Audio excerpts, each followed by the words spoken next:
There's no time for regrets. I've been flying from town to town, from London to Taiwan. I've been all around the globe trying to protect. John chapter 1, verse 1 hanggang 14.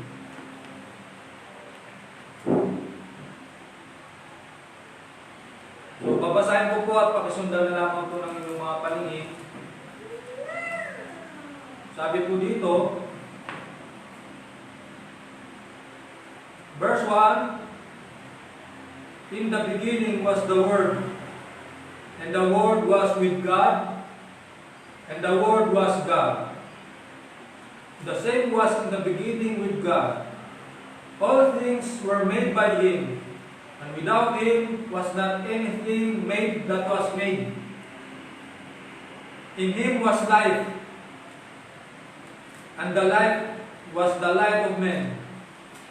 And the light shineth in darkness, and the darkness comprehended it not. There was a man sent from God, whose name was John. The same came for a witness, to bear witness of the light, that all men through him might believe. He was not that light, but was sent bear witness of that light. That was the true light, which lighted every man that cometh into the world. He was in the world, and the world was made by him, and the world knew him not. He came unto his own, and his own received him not.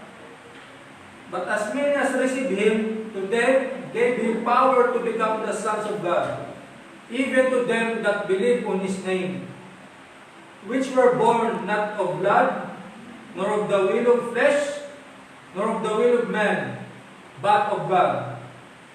And the Word was made flesh, and dwelt among us, and we beheld His glory, the glory of us only begotten of the Father, full of grace and truth. Tayo po'y sumandaling manalangin. Lord, salamat po sa pagkabasa ng banal na salita. At samahan mo po kami, Panginoon, na ito'y aming mapag-aralan at nawa ito aming may sa puso, may apply namin sa aming buhay, sa paglilingkod namin sa iyo. Lord, we ask the Holy Spirit na mag-convict sa puso po namin. Ganun din po, Panginoon, sa mga viewers po namin, Lord God. Gawin mo ng pagpapala ang aming sa ito sa bawat isa. Maraming salamat po in Jesus' name. Amen. So yung makikita natin doon sa binasa po natin, no? Sa verse 1, ang sabi niya ay in the beginning was the Word. So yung Word po dito ay walang iba kundi si Jesus Christ, no? Sa panimula pa lang ay nandun na yung Word. Sino yung Word na yun? The Lord Jesus Christ, no? Jesus Christ, when He was in the Spirit, hindi pa po nagkakatawang tao ang Panginoong Kristo noong time po na ito. Sa panimula po, sa creation po ng mundong ito ay He was in the Spirit. No? So, and the Word was with God.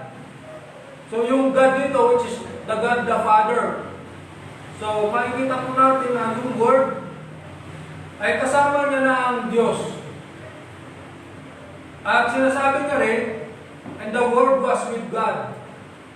So, pinapakita po dito na yung Word ay kasama niya na ang Diyos. At sinasabi niya, and the Word was with God. So, yung Word po na ito ay Diyos din. So makikita natin dito yung pagka-Diyos ng Panginoong Kristo nung hindi pa siya nagkakatawang tao. Dahil meron pong mga relihiyon na nagtuturo po na ang Panginoong Kristo ay hindi daw Diyos. Tao lang daw po siya. So, verse 2 sabi niya, the same was in the beginning with God. Sa panimula pa lang, kasama niya na ang Diyos. Kasama na ng word na ito, yung Diyos. No, yung Panginoong Kristo po yung word na tinutukoy po dito. At sa verse 3, ito ang sabi niya, all things were made by Him. Lahat daw ng bagay ay nilikha ng word po na ito, o ng salita po na ito, or yung verbo. No? So may kita natin yung word is co-creator of God. So number one na points po natin ay Jesus Christ is the co-creator with God and the Holy Spirit. So mababasa din po natin sa Book of Job na sinabi ni Job na ang lumikha sa kanya ay ang Holy Spirit. So alam naman natin si Job na he is upright in the sight of God. Siya ay matuwid sa harapan ng Diyos at hindi po siya sinungaling na tao. At sinabi niya, ang Holy Spirit ang lumikha sa kanya. So makikita natin dito na sa creation pa lang ng mundo ito ay active po yung Trinity. God the Father, God the Son, God the Holy Spirit. So, punta tayo ng Book of Genesis chapter 1 para ano natin.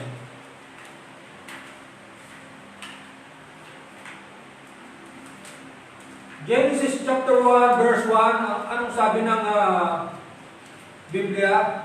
In the beginning, God created the heaven and the earth. Ano? At kung babasahin nyo natin sa yung kanina ay in the beginning was the Word, and the Word was with God, and the Word was God. So sa panimula pa lang ay nandun na yung verbo o yung Word, which is the Lord Jesus Christ. Sabi nito, in the beginning, God created the heaven and the earth. So, verse 2, and the earth was without form and void, and darkness was upon the face of the deep, and the Spirit of God moved upon the face of the waters. So, makikita natin na active din po yung Holy Spirit. No, doon po sa binasa po natin sa verse 2. And the Spirit of God moved. Kumilos yung Holy Spirit upon the face of the waters. Verse 3. And God said, let us. So, napakalinaw. Sabi niya, let us. Yan, pag sinabi pong us, yan po ay plural. So, pag sinabing plural ay hindi lamang po iisa yung nandoon. Hindi naman po pwede na kasama niya yung angel nung time na yun, dahil hindi naman po Diyos yung angel. No? And God said, at sinabi ng Diyos, let us. So hindi naman sinabi, and God said, I will make, o sinabi niya lang, nalilikhain ko. Hindi niya sinabing siya lang mag-isa, let us make. No? So makikita natin dito na active yung Trinity, God the Father, God the Son, God the Holy Spirit. At doon sa creation po ng tao, ay sabi, let us make man in our image. So makikita natin doon yung plural form ng let us, yung us, and yung our. So makikita po natin doon na yung pagka-Diyos ng Panginoong Kristo when He was in the Spirit. No? Jesus Christ is co-creator of God the Father and the Holy Spirit. So, napakalinaw. Hindi natin pwedeng sabihin ng Panginoong Kristo ay tao lamang.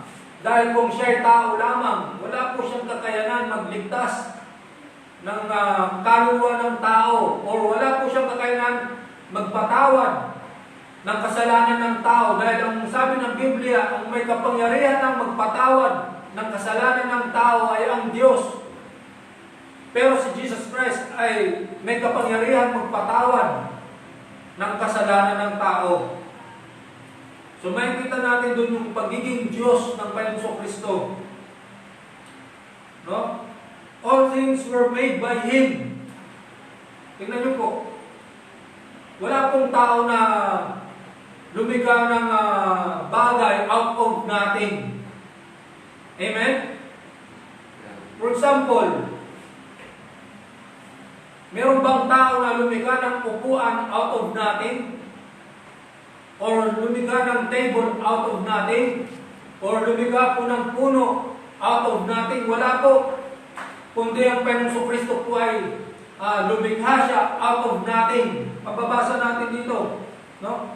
All things were made by Him. Lahat ng bagay ay likha ng Panginoong Kristo.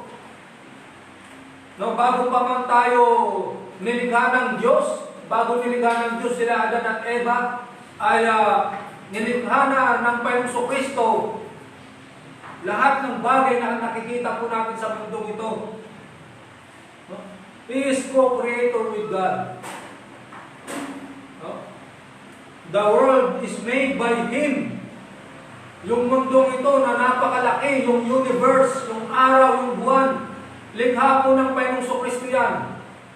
Likha po ang nag-iisa lamang po ang Diyos, pero meron siyang tatlong persona o yung tinatawag po natin Trinity.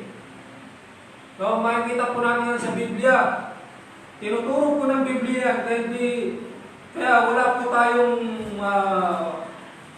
palag po dyan. No, pansinin po natin. 1 Corinthians chapter 1, verse 1. Paul called to be an apostle of Jesus Christ through the will of God, and Sosthenes our brother. No?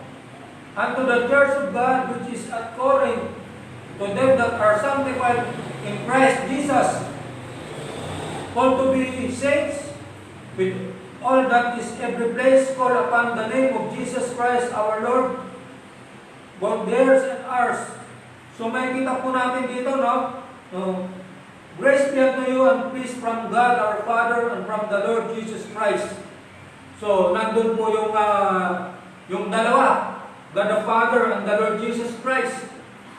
So makikita rin po natin yan sa yung tatlong ito sa 2 Corinthians chapter 1.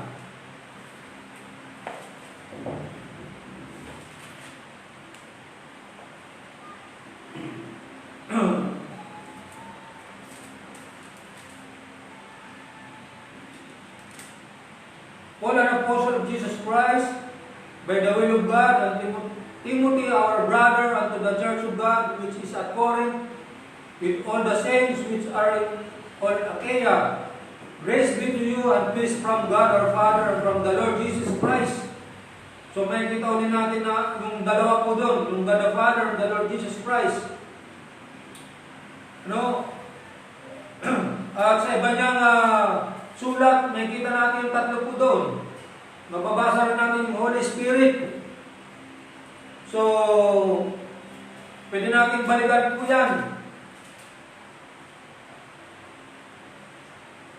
So, may kita po natin doon na Jesus Christ ay co-creator of God. All things were made by Him. The world is made by Him. Human is made by Him. No? He is the healer.